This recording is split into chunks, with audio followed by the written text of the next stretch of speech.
Bismillahirrahmanirrahim. It's Ikra Khan over here to deliver the 6th lecture of FSC Pre-Engineering Mathematics.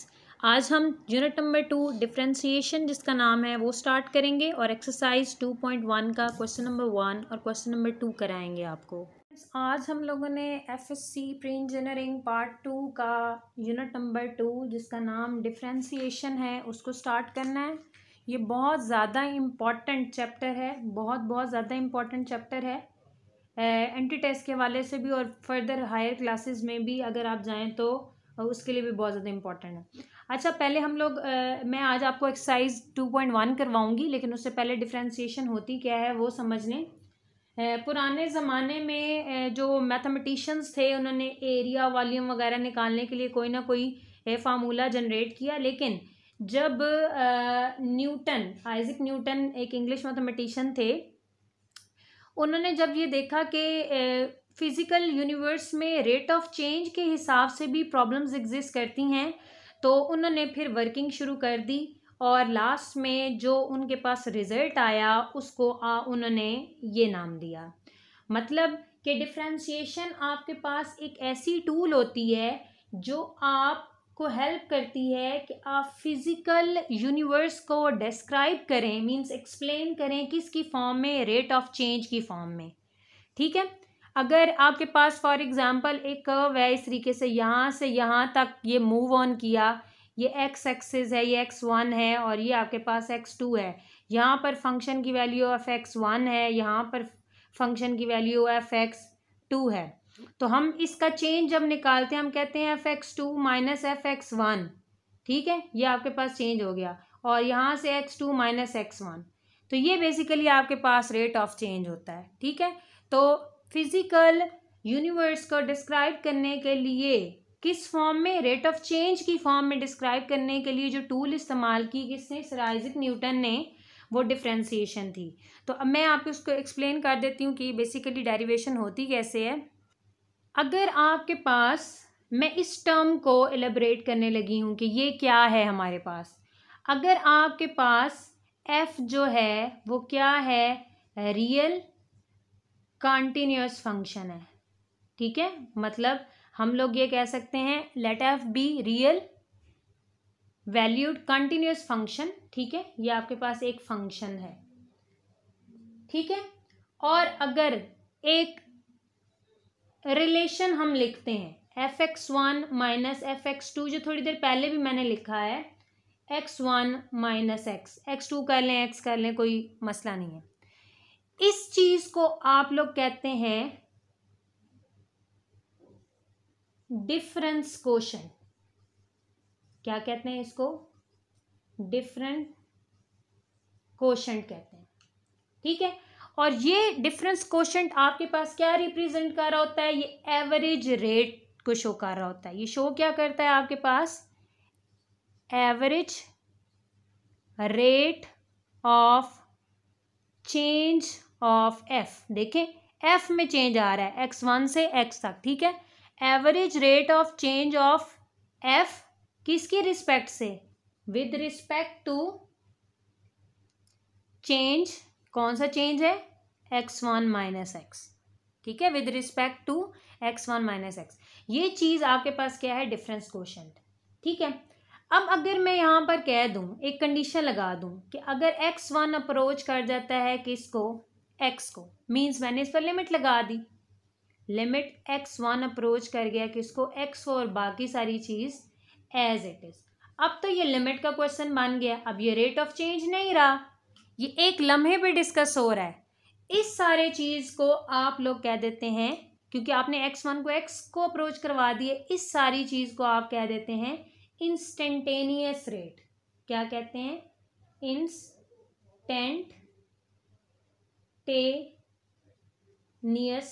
Rate. Instant का मतलब होता है खास लम्हा। यहाँ पर मैंने कह दिया x1 x को अप्रोच कर गया है। ठीक है, ये फिर आपके पास क्या हो जाएगा, this is instantaneous rate of change of f। ठीक है, विद रिस्पेक्ट टू x, और कौन से पॉइंट पर डिस्कस हो रहा है, एट x। मतलब मैं इसको कह सकती हूँ this is instantaneous rate of change of f with respect to x and particularly at x। ये आपके पास ये हो गया। अब देखें, अगर मैं इसकी रिप्लेसमेंट कर दूं, मैं इसी को आगे यहाँ फर्दर प्रोसीड कर देती हूँ कि मैं अगर पुट कर देती हूँ क्या, x1 और x, ये जो आपके पास चेंज है, ये कोई भी चेंज हो सकता है, बड़ा भी हो सकता है, छोटा भी हो सकता है, मैंने इसको डेल x से चेंज कर दिया। यहाँ पर वैल्यूज पर क्या फ़र्क आएगा, वो बनेगा limit del x approaches to 0, ठीक हो गया। और यहाँ पर आ जाएगा f x plus del x minus f x, और बाय में आपके पास ये चीज़ रिप्लेस हो चुकी है डेल एक्स, ठीक है। अब अगर ये वाली लिमिट एग्जिस्ट कर जाए, जैसे कि पहले बताया है कि अगर ये लिमिट एग्जिस्ट करती है तो ये इंस्टेंटेनियस रेट होता है, और अगर ये वाली लिमिट एग्जिस्ट कर जाए, मतलब इसका कोई सोल्यूशन डेफिनेट आंसर निकल आए, तो लिमिट एग्जिस्ट करेगी। अगर इस चीज़ का कोई आंसर या लिमिट एग्जिस्ट कर जाती है तो फिर ये चीज़ डिफाइन करती है क्या आपके पास, डेरिवेटिव को। किसको डिफाइन करती है, डेरिवेटिव को। इस चीज़ को फिर हम क्या कह देते हैं कि ये आपके पास क्या है, डेरिवेटिव है। किसका डेरिवेटिव है, डेरिवेटिव है एफ का, और इसको दूसरे अल्फाज में आप कह सकते हैं डिफरेंशियल कोफिशिएंट ऑफ एफ। दूसरा नाम, आम अल्फाज में आप इसको डेरिवेटिव कहते हैं, और मैथमेटिकल लैंग्वेज में आप दूसरा लफ्ज़ भी ले सकते हैं जो कि आपके पास है डिफरेंशियल कोफिशिएंट ऑफ एफ, ठीक है, विद रिस्पेक्ट टू एक्स। अच्छा, अब इस चीज़ को इतना बड़ा हर जगह तो नहीं लिखा जा सकता, तो डिफरेंट मैथमेटिशियंस ने इसकी नोटेशंस दी थी, डिफरेंट नोटेशंस दी थी कि जितना बड़ा प्रोसेस हमने किया जी। तो सबसे पहले लेबनिज रेंज में आए थे। लेबनिज ने कहा था कि अगर हम इसको d y by d x लिख सकते हैं, या आप इसको d f by d x की फॉर्म में भी लिख सकते हैं। ये लेबनिज ने नोटेशन दी थी कि ये जो सारा आपने प्रोसेस किया है इसको शॉर्टली ये रिप्रेजेंटेशन दे सकते हैं। उसके बाद इसको मज़ीद सिंपल कर दिया। न्यूटन ने भी काम किया। न्यूटन ने कहा जहाँ कहीं भी जी एफ ऑफ एक्स लिखा होगा उसका मतलब ये होगा। उससे थोड़ा मॉडिफाई काम कर दिया लेंग्राज ने, जो कि ज़्यादातर लेंग्राज का काम फॉलो किया जाता है। यहाँ पर लेंग्राज ने कह दिया कि मैंने इसको लिखना है जी एफ प्राइम ऑफ एक्स। इसको क्या पढ़ते हैं, एफ प्राइम ऑफ एक्स। जहाँ कहीं भी एफ प्राइम ऑफ एक्स लिखा होगा इसका मतलब होगा डेरिवेटिव, ठीक है। एक और साइंसदान भी थे जिसका नाम कॉशी था। चले मैं उसकी रिप्रेजेंटेशन यहाँ लिख देती हूँ। कॉशी साइंसदान थे, उसने कहा मेरी भी एक जी कंट्रीब्यूशन देख लें, मैं जो डिफरेंशियल है या डेरिवेटिव है उसकी जो नोटेशन लिखूंगा वो ये लिखूंगा, जहाँ कहीं भी डी एफ एक्स लिखा होगा इसका मतलब होगा डेरिवेटिव ऑफ एफ एक्स, ठीक है। तो ये डिफरेंट नोटेशन थी कि मतलब ये जो हम लोग सारा काम करेंगे और ये जो रिजल्ट आएगा उसको समराइज करने के लिए ये नोटेशन डिफरेंट साइंसदानों ने दी थी, जो एंटी टेस्ट के हवाले से बहुत ज़्यादा इंपॉर्टेंट है कि किसने क्या दी। अब अगर हम अपने टॉपिक की तरफ वापस आएँ तो ये तो हम लोगों ने डेरिवेटिव पता कर लिया है, ये सारा हमने डेरिवेटिव पता कर लिया। डेरिवेटिव को पता करने के लिए जो प्रोसेस होता है उसको आप डिफरेंशिएशन कहते हैं। तो डिफरेंशिएशन की डेफिनेशन क्या हुई, the process to find the derivative is basically differentiation. तो हम यहाँ पर ये कंक्लूड कर सकते हैं, the process to find derivative, क्या आप डेरिवेटिव को फाइंड करने के लिए जो सारा अमल करते हैं, जो सारा तरीका फॉलो करते हैं, उसको आप क्या कह देते हैं, डिफरेंशिएशन का नाम देते हैं। स्टूडेंट्स हम मूव ऑन करते हैं एक्सरसाइज 2.1 की तरफ। वो कहता है find by definition the derivative with respect to x of the following functions. कि मैंने आपको फंक्शंस दे दिए, इनके आपने डेरिवेटिव निकालने, और मेथड आपने कौन सा यूज़ करना है, बाय डेफिनेशन। अच्छा, अब इसके 2-3 और नाम भी हैं, वो भी आप लोग अगर नोट कर लें तो बेहतर है कि बाय डेफिनेशन हो या बाय फर्स्ट प्रिंसिपल हो। फर्स्ट प्रिंसिपल भी आप इसको कहते हैं, ठीक है, और इसको एबेंशो मेथड भी कहते हैं। तो ये इसके 2-3 नाम हैं। अगर जो भी आ गया तो आप लोगों ने कंफ्यूज नहीं होना, उसका प्रोसेस सेम होगा। तो इनका सोल्यूशन बहुत सिंपल है, ठीक है। आप इसके सोल्यूशन की तरफ अगर मूव करेंगे तो सारे क्वेश्चंस के स्टेप्स आपने सेम रखने हैं। सबसे पहले तो आपने नाम दे लिया करना है, जो आपका फंक्शन होगा उसको y का नेम दे लेना है, x²+1, name it as equation number 1, ठीक है। y का नेम देने के बाद फिर आप क्या करेंगे, आप हमेशा y में चेंज प्रोड्यूस करेंगे, और y में चेंज तब प्रोड्यूस होता है जब x में चेंज हो। मतलब आम अल्फाज में आप x को चेंज कर दिया करेंगे x प्लस डेल एक्स से, और y को चेंज कर दिया करेंगे y प्लस डेल वाई से, और इसको आप इक्वेशन नंबर 2 का नेम दे देंगे।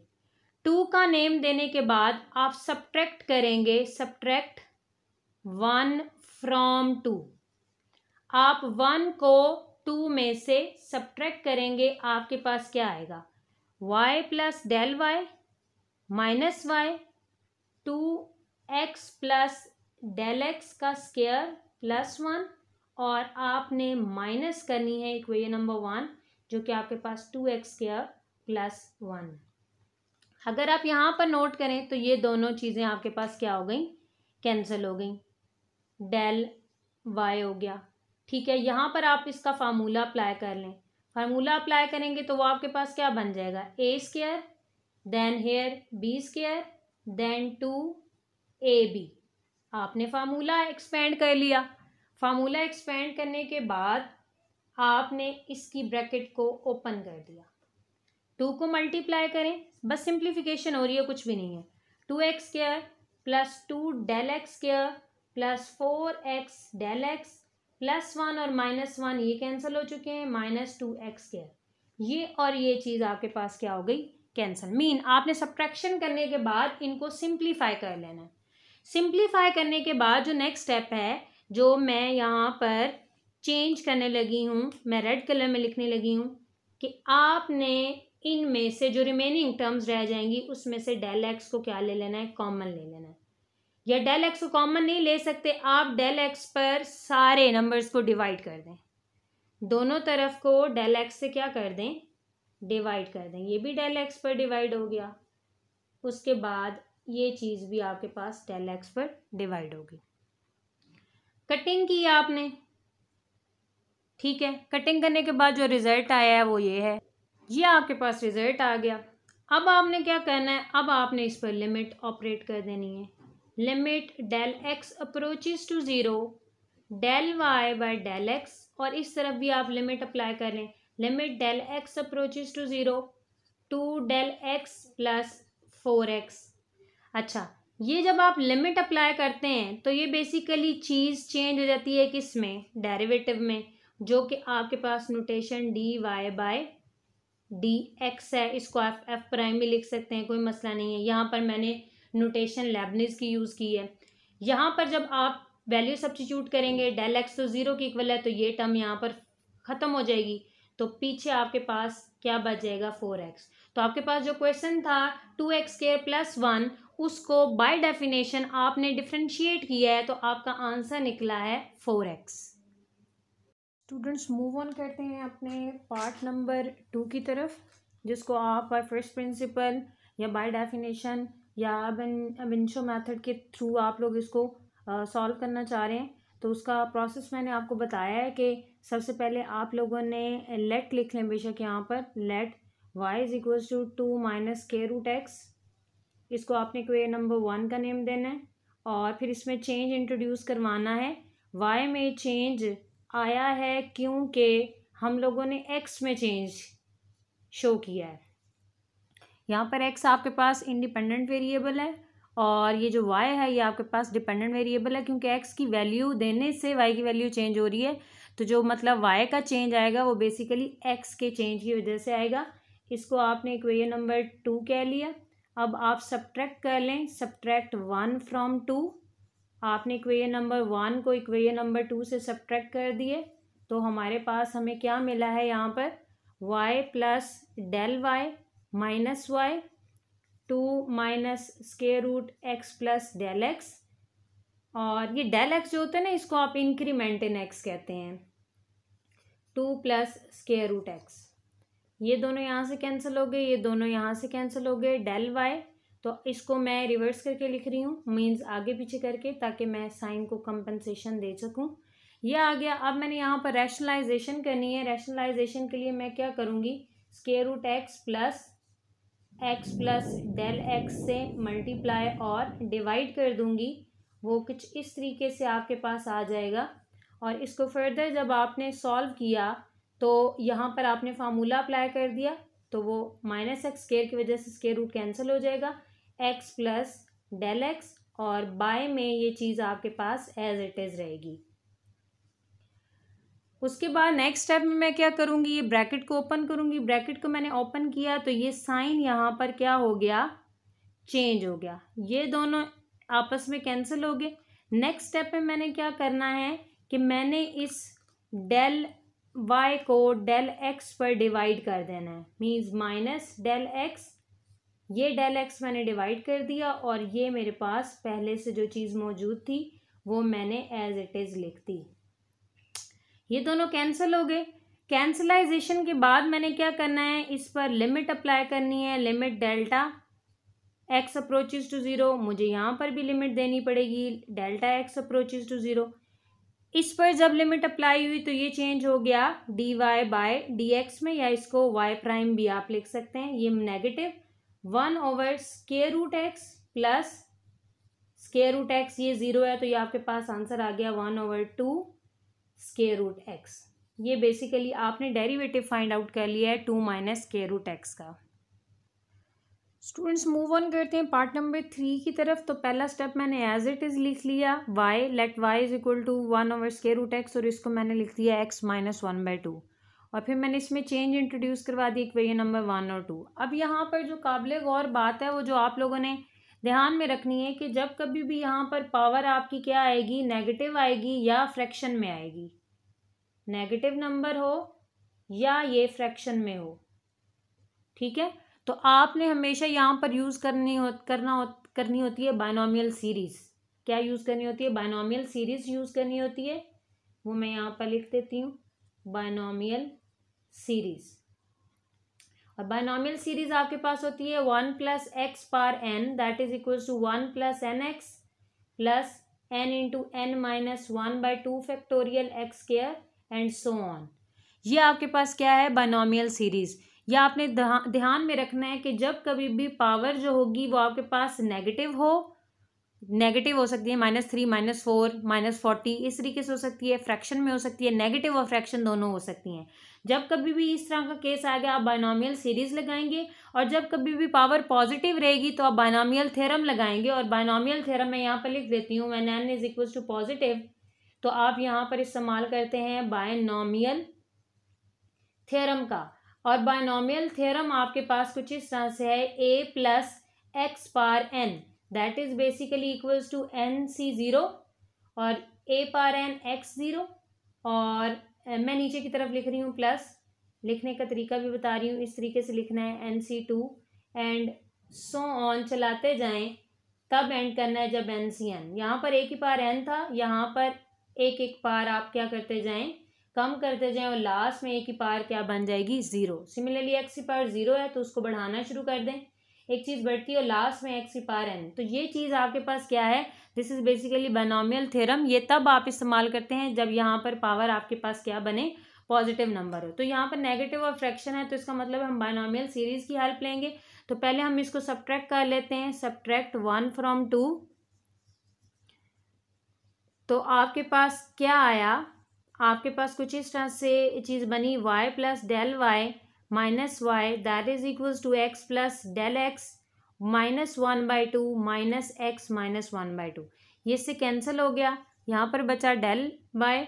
अच्छा, यहाँ से अब आप कॉमन लें, कॉमन जब आपने लिया तो यहाँ पर अंदर रह गया 1 + del x/x, और आपने एज अ होल क्या किया, आपने 1/2 -1/2 इसको भी दे दिया और -1/2 इसको भी दे दिया, -1/2। इसमें से आपने x को कॉमन ले लिया, क्यों, क्योंकि आपने बायनॉमियल सीरीज लगानी है, बायनॉमियल सीरीज आपको बता रही है यहाँ पर 1 होना चाहिए, तो कॉमन निकाल लिया। उसके बाद फर्दर आप इन दोनों टर्म्स में से x - 1/2 कॉमन ले लें, तो आपके पास यहाँ बचेगा 1 + del x/x -1/2 और ये -1 एज इट इज़। अब इस टर्म पर आप क्या कर दें, इस पर आप बायनॉमियल सीरीज को खोल दें, वो आपके पास कुछ इस तरह से होगी, del y x -1/2, ये बायनॉमियल सीरीज आपके सामने लिखी हुई है, वो अप्लाई कर दें, 1 प्लस और माइनस माइनस हो जाएगा, 1/2 del x/x, फिर आप लगाएंगे -1/2 -1/2 -1 2 फैक्टोरियल डेल एक्स बाय 2 का स्क्वायर एंड सो ऑन, और साथ में क्या होगा, ये -1, और ये इस तरीके से यहाँ क्लोज हो जाएगा। ये चीज़ और ये चीज़ आपकी क्या हो गई, कैंसिल हो गई। फर्दर आपको पता है कि आपने नेक्स्ट स्टेप में क्या करना है, नेक्स्ट स्टेप में आपने डेल एक्स से डिवाइड करना है। तो ये मैंने डेल एक्स से डिवाइड कर दिया, इधर भी मैंने डेल एक्स से डिवाइड कर दिया, इधर भी मैंने डेल एक्स से डिवाइड किया, आगे जितनी टर्म्स हैं सारों को डेल एक्स पे डिवाइड कर दिया। ठीक है, इसका डेल एक्स और इसका डेल एक्स कैंसिल हो गया, इसमें एक बच जाएगा, 2 थे एक बच गया, आगे 3 होंगे तो 2 बच जाएंगे, मतलब डेल एक्स की एग्जिस्टेंस आगे वाली टर्म्स में है, वहाँ से ख़त्म नहीं हुआ। फिर मैंने नेक्स्ट स्टेप में क्या करना है, लिमिट लगानी है, डेल्टा एक्स अप्रोचेज टू 0। यहाँ पर भी मैंने लिमिट लगा दी, limit delta x approaches to 0। अब ज़रा गौर करें, यहाँ पर कैंसिलाइजेशन के बाद ऊपर डेल एक्स स्क्वायर है, नीचे डेल एक्स है, एक डेल एक्स ऊपर बच जाएगा कटिंग के बाद। जब मैं लिमिट पुट करूँगी ये सारी टर्म यहाँ से ख़त्म हो जाएगी, इसलिए मैंने इसको सॉल्व नहीं किया और इसको ऐसे ही छोड़ दिया। ये 0 हो गई, इससे अगली वाली टर्म में डेल एक्स स्क्वायर होगा, वो भी 0 हो जाएगा, एंड सो ऑन सारी टर्म्स में डेल एक्स क्या हो जाएगा, वहाँ से फारिग हो जाएगा। कौन सी टर्म रह गई आपके पास, ये चीज़ बन गई dy बाई डी एक्स, और यहाँ पर आपके पास क्या बच गया, x -1/2। ठीक है, और ये बन गया -1/2 और बाय में रह गया x। तो इसको अगर आप सिंप्लीफाई करें तो -1/2 और x इन दोनों को कंपेंसेट करें तो -3/2। तो ये बेसिकली आपका डेरिवेटिव आ गया कि इसका 1/√x का, जिसको हमने किस तरीके से सॉल्व किया है, बाइनोमियल सीरीज लगाई है। क्यों, क्योंकि पार जो है आपके पास वो फ्रैक्शन में थी, इसलिए हमने बाइनोमियल सीरीज की हेल्प ली है। इसी तरीके से अगर आप पार्ट नंबर 4 देखेंगे उसमें आप बाइनोमियल सीरीज का इस्तेमाल करेंगे, पार्ट नंबर 5 देखेंगे उसमें भी आप बाइनोमियल सीरीज का इस्तेमाल करेंगे। 6 पार्ट जो है वो सिंपली पहले क्वेश्चन की तरह हो जाएगा। 7 पार्ट में आप जो है बाइनोमियल सीरीज का इस्तेमाल करेंगे, 8 में, 9 में, 10 में आप बाइनोमियल सीरीज इस्तेमाल करेंगे, 11, 12 में भी आप बाइनोमियल सीरीज का इस्तेमाल करेंगे। अब जो क्वेश्चन नंबर 13 है ये मैं आपके सामने सॉल्व करने लगी हूँ, जिसमें आपने बाइनोमियल थ्योरम को इस्तेमाल करना है।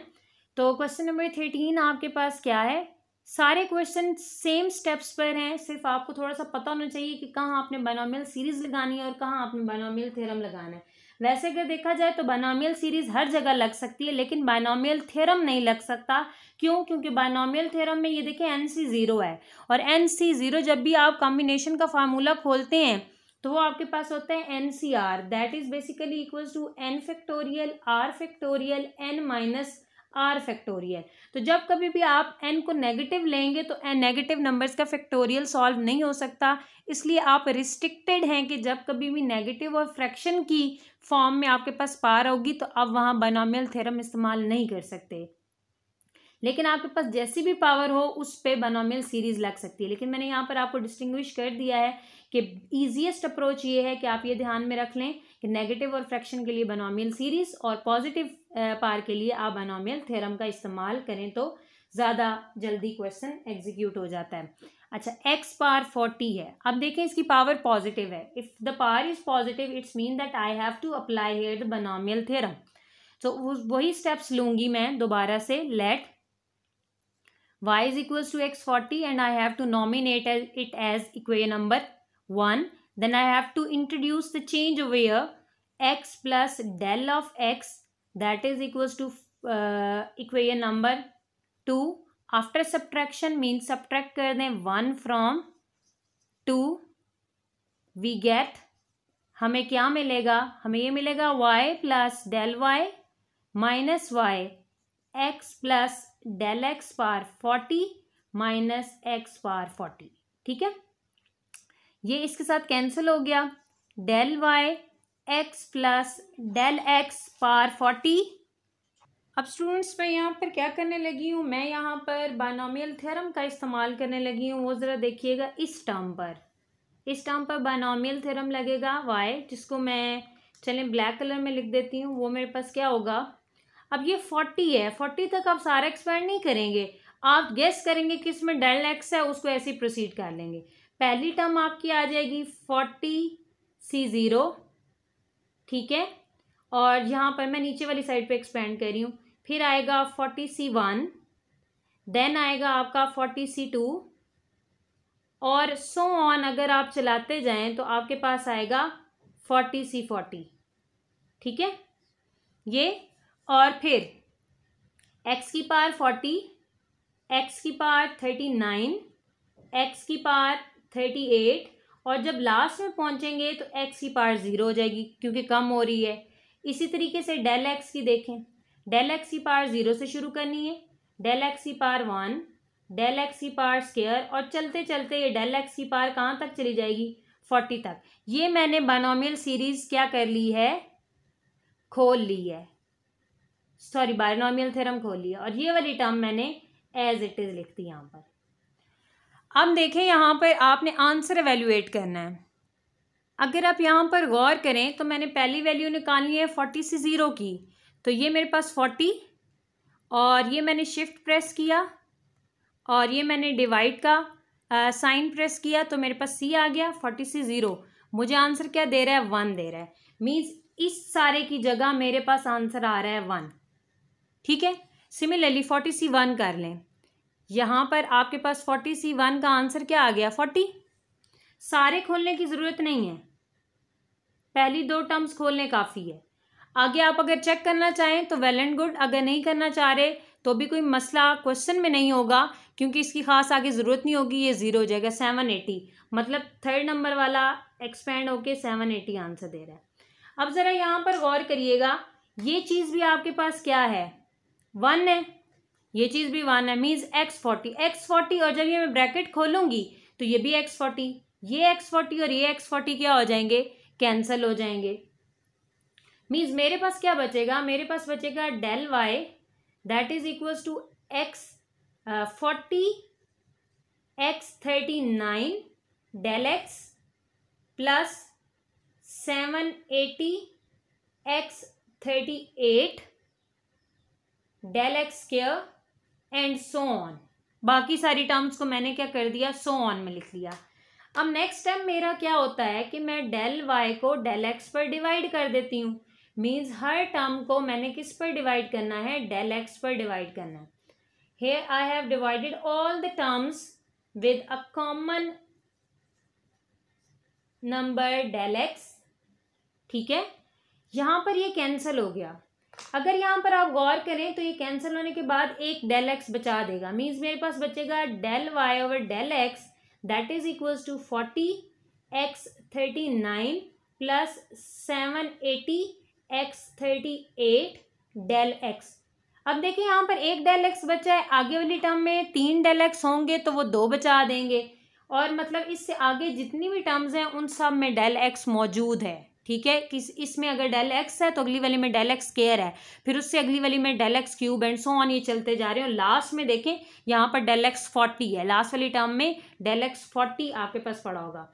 अब आपने क्या करना है, अब आपने सिंपली यहाँ पर लिमिट अप्लाई कर देनी है।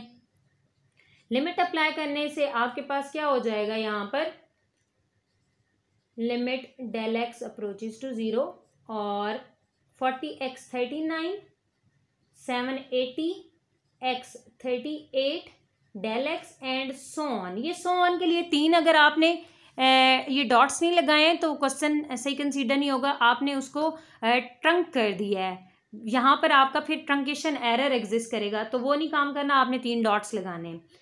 अच्छा ये चीज़ आपके पास बन गई d y by d of x हो गया। यहाँ पर डेल एक्स है ही नहीं तो अप्लाई नहीं होगा, मीन्स 40 x39 हो गया। और यहाँ पर अगर आप गौर करें तो डेल एक्स है, जब डेल एक्स अप्रोच करेगा 0 को तो ये टर्म यहाँ से खत्म हो जाएगी, आगे वाली टर्म में डेल एक्स स्क्वायर है तो वो भी 0 हो जाएगी, उससे आगे वाली टर्म में डेल एक्स क्यूब है तो वो भी 0 हो जाएगी, मीन्स इससे आगे जितनी भी टर्म्स हैं वो सारी क्या हो गई हैं 0। इससे हमें क्या कंक्लूजन हम लोगों ने क्या निकाली कि आपके पास जो आंसर बना है वो बना है 40 इंटू एक्स पावर 39।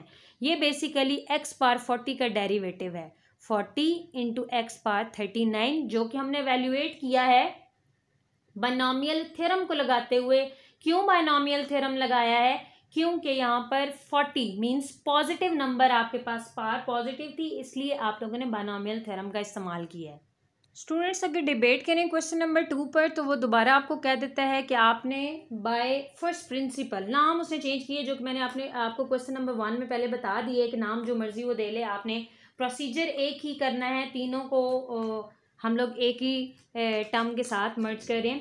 तो इसको आपने इसका डेरिवेटिव पता करना है बाय फर्स्ट प्रिंसिपल, तो वही दोबारा उसी तरीके से होगा कि आप इसको लेट कर लें, या चले यहाँ पर लेट लिख लें आप, let y is equal to x plus 2, और इसको फर्दर आप लिख लें x plus 2 1/2, name it as equation number 1।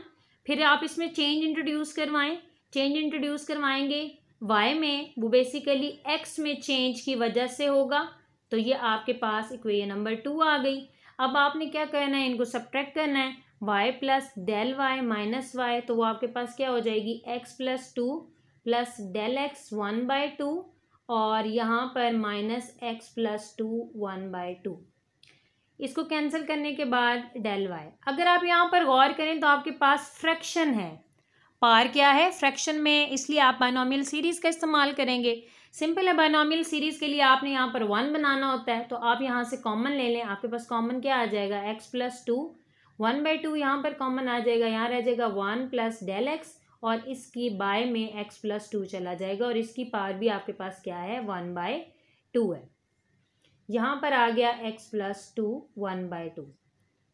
अब आप क्या करें, अब आप x प्लस 2 1/2 दोनों टर्म्स में से कॉमन ले लें, इस और इस टर्म में से कॉमन ले लें।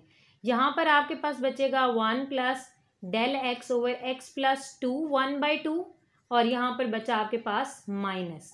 अब आप क्या करेंगे, यहाँ पर आप बायनॉमियल सीरीज को एक्सपेंड करेंगे, वो क्या हो जाएगी, डेल वाई एक्स प्लस 2 1/2, और यहाँ पर आपके पास जो टर्म बनेगी वो क्या बनेगी, तो ये आपके पास यहाँ पर बायनॉमियल सीरीज खुलने लगी है, 1 प्लस 1/2, साथ में आ जाएगा डेल एक्स और एक्स प्लस 2, और नेक्स्ट टर्म इसकी हो जाएगी 1/2 और 1/2 माइनस 1, बाय में आ जाएगा एक्स, यहाँ पर आ जाएगा 2 फैक्टोरियल, और यहाँ पर इसको आगे लिख लेते हैं डेल एक्स एक्स प्लस 2 का स्क्वायर, और ये आपके पास सो ऑन के बाद ये -1 आपके पास आएगा। ये -1 इस -1 से मैंने कैंसिल कर दिया। अब मैंने क्या करना है, मैं यहीं पे करने लगी हूँ, मैंने डेल एक्स से क्या करना है, डिवाइड करना है हर टर्म को, डेल एक्स से डिवाइड हो गया, यहाँ पर भी डेल एक्स से डिवाइड हो गया, चलिए मैं यहाँ थोड़ा सा साइड पे करके लिख देती हूँ, यहाँ पर डेल एक्स आ गया, सिमिलरली यहाँ पर डेल एक्स आएगा, सारों के साथ डेल एक्स आएगा। अच्छा, डेल एक्स लेने के बाद फिर मुझे क्या लगानी पड़ती है, लिमिट लगानी पड़ती है, limit del x approaches to 0 del y over del x, यहाँ पर भी लिमिट लगा दें आप, एक्स प्लस 2 1/2, इसका इसके साथ कैंसलाइजेशन के बाद लिमिट अगर इस पर लगती भी है तो इसमें कोई चेंज नहीं आएगा, क्योंकि मैं डेल एक्स यहाँ से ख़त्म कर चुकी हूँ। इसको आपको सॉल्व करने की ज़रूरत नहीं, इसको ऐसे ही लिख दें, डेल एक्स अप्रोचेस टू 0 जैसे ये है, क्योंकि अभी इसने सारा का सारा 0 हो जाना है, 1/2 माइनस 1 2 फैक्टोरियल, और यहाँ पर ज़रा अगर आप गौर करें, एक डेल एक्स से कैंसिल हो जाएगा, एक डेल एक्स बचेगा, लेकिन नीचे एक्स प्लस 2 का स्क्वायर मेंटेन रहेगा, एंड सो ऑन। अब ज़रा आप देखें, ये वाली टर्म तो सारी आपकी फारिग हो गई, क्यों, क्योंकि डेल एक्स अप्रोच कर रहा है किसको, 0 को, तो आगे वाली सारी टर्म्स भी वहाँ से फारिग हो जाएंगी। ये बन गया आपके पास dy बाय डी एक्स, यहाँ पर लिमिट डेल एक्स है ही नहीं, तो अप्लाई कहाँ होगी, तो मतलब 1/2 ये हो गया। अब ये देखें, 1/2 और -1 ऊपर हो जाएगा, -1/2, उसको मैं नीचे ले आई हूँ, तो नीचे लाने के बाद मैंने इसको ये लिख लिया, ठीक है, और इस चीज़ को फर्दर मैं क्या लिख सकती हूँ, 1/2 स्क्वायर रूट एक्स प्लस 2। तो ये आपने एवेल्यूएट कर लिया है, क्या डेरिवेटिव निकाला है किसका, इस फंक्शन का, किस प्रिंसिपल से, फर्स्ट प्रिंसिपल से, जो कि आपके पास है 1/2 स्क्वायर रूट एक्स प्लस 2। यहाँ पर आपने इस्तेमाल की है बायनॉमियल सीरीज। तो अब मूव ऑन करते हैं स्टूडेंट्स अपने इम्पॉर्टेंट क्वेश्चंस की तरफ। अगर डिबेट की जाए इम्पॉर्टेंट क्वेश्चंस की तरफ, तो जो इस एक्सरसाइज से क्वेश्चंस क्लिक किए गए हैं, क्वेश्चन नंबर 1 से क्वेश्चन नंबर 1 से जो पार्ट अक्सर पेपर का हिस्सा रह चुके हैं वो क्वेश्चन नंबर 1 है। उसके बाद क्वेश्चन नंबर 3 काफ़ी दफ़ा पेपर्स में आ चुका है। उसके अलावा question number 7 means part number 7 काफ़ी दफ़ा पेपर का हिस्सा रह चुका है। पार्ट नंबर 9 काफ़ी दफ़ा पेपर में पाया गया है। पार्ट नंबर 14 काफ़ी दफ़ा पेपर का हिस्सा रह चुका है। और अगर हम मूव करें क्वेश्चन नंबर 2 की जानिब, तो क्वेश्चन नंबर 2 में सिर्फ 2 ही पार्ट हैं और ये अक्सर पेपर का हिस्सा रह चुके हैं दोनों, तो ये दोनों ही इम्पॉर्टेंट हैं। और अगर मैं आप इसको नॉमिनेट करवाऊं कि ये किस हिसाब से पेपर में आते हैं, तो ये हमेशा लॉन्ग क्वेश्चन के पॉइंट ऑफ व्यू से पेपर में आते हैं। ये शॉर्ट पॉइंट ऑफ व्यू से पेपर का हिस्सा नहीं रहती है। एक्सरसाइज 2.1 हमेशा लॉन्ग के हिसाब से पेपर में क्लिक की जाती है। तो स्टूडेंट्स, ये थी आपके पास exercise 2.1 from unit number 2 differentiation from the book of FSC pre engineering mathematics part 2। उम्मीद है आज का लेक्चर आपको क्लियर हुआ होगा। फिर भी अगर किसी को कोई प्रॉब्लम हो तो वो कमेंट सेक्शन में आ सकता है। आपकी प्रॉब्लम को बेहतर तरीके से सॉर्ट आउट करने की कोशिश की जाएगी और उसको नेक्स्ट वीडियो का हिस्सा बनाने की भी कोशिश की जाएगी। अपना बहुत ज़्यादा ख्याल रखिएगा और बेल आइकन को प्रेस करना मत भूलिएगा ताकि इस चैनल की रीसेंट अपडेट से आप अवेयर रहें और आपका सिलेबस बेहतर तरीके से आगे प्रोसीड हो सके। अपना बहुत ज़्यादा ख्याल रखिएगा। मैथ्स बॉक्स को दुआ में याद रखिएगा। अल्लाह हाफिज़।